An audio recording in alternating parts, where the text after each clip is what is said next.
wabarakatuh. Selamat siang Halo, selamat teman-teman. siang. Jadi kita bertiga ini dari teman Puan. Nah, kalian bingung nggak sih di video kali ini kita bakal ngapain nih? Jadi di video kali ini kita bakal podcast tapi yang santai-santai aja, yang ngobrol-ngobrol asik aja mengenai tema yang pastinya kalian itu relate banget di kehidupan sehari-hari dan tentunya tertarik dong sama tema kita kali ini. Pastinya. Jadi di tema kali ini kita bakal mengangkat mengenai kebebasan berekspresi dalam berpakaian, khususnya yaitu bagi kita kaum perempuan.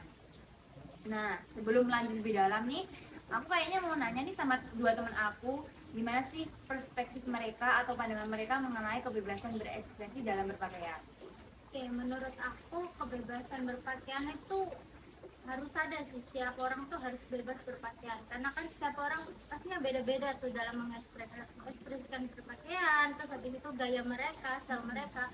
Apalagi ditambah dari zaman sekarang kan banyak banget kayak model-model pakaian baru dari negara Iya. lain kayak Korea, Amerika yang mungkin mereka terinspirasi dari sana sehingga mereka juga bebas buat mengekspresikan keinginan mereka. Kalau Iya, menurut betul. saya, Kalau menurut aku, kebebasan berekspresi dalam berpakaian itu merupakan aspek penting dari hak asasi manusia ya, terutama juga buat perempuan, yang mana mereka bisa bebas Berekspresi. bebas berekspresi melalui kepribadian mereka itu bagaimana, nilai-nilai mereka itu bagaimana, seni-seni mereka dalam berpakaian itu seperti apa.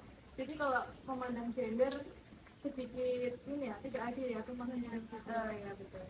Nah, sesuai yang diobrolin kedua teman aku nih, jadi memang kayak hak berekspresi kita itu udah tertuang nih guys dalam pasal 19 Deklarasi Universal Hak Asasi Manusia. Jadi, isinya itu mengenai setiap orang itu berhak atas kebebasan beropini dan berekspresi termasuk dalam kebebasan untuk memilih cara berpakaian. Nah, kalau dari 2024 nih, kayak banyak banget kan tren pakaian kayak misalnya skena, buket, terus kayak earth tone. Jadi kan wanita itu biasanya suka kan kayak yang ngetren-ngetren gitu loh, apalagi yang kayak kita ini pink ini kan udah kayak koket banget kan. Girly Jadi banget. girly banget. Jadi kita itu kayak suka mengekspresikan cara berpakaian kita. Nah, dari sini kita itu juga nggak bisa lepas dari stigma negatif orang-orang lain. Jadi menurut kalian nih gimana sih kayak tantangan dalam kita mengekspresikan diri kita, mengekspresikan cara berpakaian kita? aku dulu ya, Mbak. Ya, boleh. Oke, menurut aku tuh tantangannya banyak banget ya, apalagi perempuan kan tidak lepas dari mata-mata laki-laki Iya, yang betul hati banget kan. itu. Terkadang banyak juga perempuan itu pengen berpakaian yang agak terbuka atau gimana itu menggiring stigma laki-laki itu bahwa perempuan itu gak benar, terus memang harus dilihat dengan sisi yang aneh nyeleneh gitu kan. Oleh karena itu tantangan banget sih buat perempuan-perempuan yang pengen mengekspresikan. Tapi terlepas dari itu, pastinya perempuan di Indonesia sendiri kan punya norma ya, norma berpakaian, norma bersikap. Itu tuh harus tetap dijalani gitu. Karena tidak sepenuhnya kita bisa menyalahkan laki-laki kalau kita sendiri tidak sesuai dengan norma-norma itu kan. Nah, betul banget. Karena kita kan secara Indonesia itu negara hukum. Juga nggak lepas dari norma-norma. Jadi kita tuh boleh aja berekspresi cara pakaian kita, asal kita tahu di mana batasan kita dari segi norma dan hukum. Kalau menurut Siska sendiri gimana nih? Kalau menurut aku setuju sama kalian berdua seperti yang disebutkan oleh Mbak Zenfa tadi. Kalau kita perempuan pengen pakai baju seksi terus kita nggak bisa lepas dari persepsi buruk laki-laki, seharusnya itu gimana ya, hal yang menjadi dihormati gitu, yang harus dihormati bukan menjadi malah ancaman bagi kita. Kalau kita pakai baju seksi itu juga saja karena kita menyukai hal-hal yang kayak gitu, kayak kita umpamanya kita pakai baju sopan gitu, tapi kan ada saat-saat dimana kita itu pengen pakai baju yang denim tapi roknya pendek, itu mungkin bisa dipadankan dengan pakai legging atau kayak gimana. Jadi menurut aku 50-50 buat laki-laki juga, kalian juga harus punya pandangan yang lebih luas lagi ya, karena kalau kita berpakaian berpakaian perempuan, kalaupun tidak sesuai dengan norma atau apa, kalian bisa mengingatkan. Mungkin kalau lebih tepatnya tidak mengingatkan secara langsung, atau kalian bisa menjelaskan kalau perempuan itu pakai baju kayak gini itu bisa menyebabkan pelecehan seksual atau pandangan laki yang mungkin pandangannya itu agak nyeleneh ya. Jadi kita sebagai perempuan itu bisa berintrospeksi dan juga evaluasi ke depannya itu seperti apa.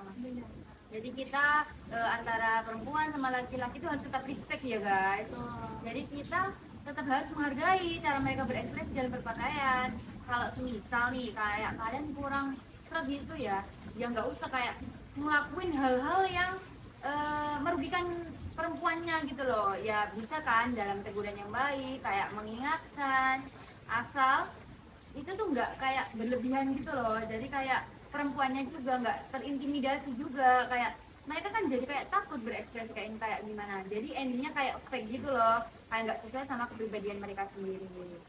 Ya itu juga biar apa ya, tidak melentingkan kan terdapat kayak perempuan-perempuan itu kayak pakaiannya memang sudah diatur sama keluarga atau teman-teman, tapi sikapnya tidak menunjukkan. Hal itu kan bisa menggiring perspektif baru gitu kan, kayak perempuan kok tidak sesuai pakaiannya dan lain-lain. Jadi mending kita ekspresikan pakaian yang memang sesuai dengan sifat kita, karakter kita, namun juga tetap sesuai dengan norma dan aturan lah, tidak terlalu terbuka dan juga bisa berekspresi yang bebas. Kalau menurut aku kita tuh harus bisa menyesuaikan pakaian kita sesuai dengan lingkungan kita. Kita tahu kan di Indonesia itu hidup dengan agama ya, sebagian besar itu orang itu beragama, pasti punya aturan, punya norma, dan juga punya hukumnya masing-masing. Jadi gimana caranya kita tuh berpakaian, bisa kok kita mengikuti tren, cuman kita harus tetap sopan dan Tahu batas juga. betul, agar tidak terjadi hal-hal yang tidak diinginkan. Jadi kalau kita menyalahkan punya laki-laki atau orang-orang yang lain yang mungkin pakaiannya ya, aku mungkin pakaiannya lebih tertutup, terus melihat pakaian yang lebih seksi, terus aku maka berpandangan ke mereka tuh kayak apa sih, gak sopan banget kayak gitu. Terus tapi mereka kayak hal itu menjadi hal yang biasa di lingkungan mereka karena dia itu kebebasan mereka, jadi Iya, kita hak nggak mereka bisa juga. maksa. Dengan hal ini itu kita belum bisa memastikan kalau kebebasan berekspresi itu merupakan hak setiap orang, yang mana hal ini tuh harus dihormati satu sama lain, bukan menjadi ancaman. Jadi dengan hal ini kita itu bisa menciptakan lingkungan yang inklusif dan adil, tidak memandang gender dan lain sebagainya. Nah, tetap kita itu harus sama perempuan juga kan, tahu kan rasanya. Jadi kita kalau melihat ada yang nggak sama kayak kita, ya kebebasan mereka itu hak mereka. Kita kan juga punya pilihan sendiri. Nah, mereka pasti punya pilihan sendiri. Jadi kita tujuannya kayak respect aja sih sama keinginan mereka lah dalam berpakaian. Berarti harus kayak belajar juga ya, kayak mengenal pakaian-pakaian yang memang disukain orang, terus nggak ngejudge asal ngejudge Nah, kayak kayak menghargai aja lah.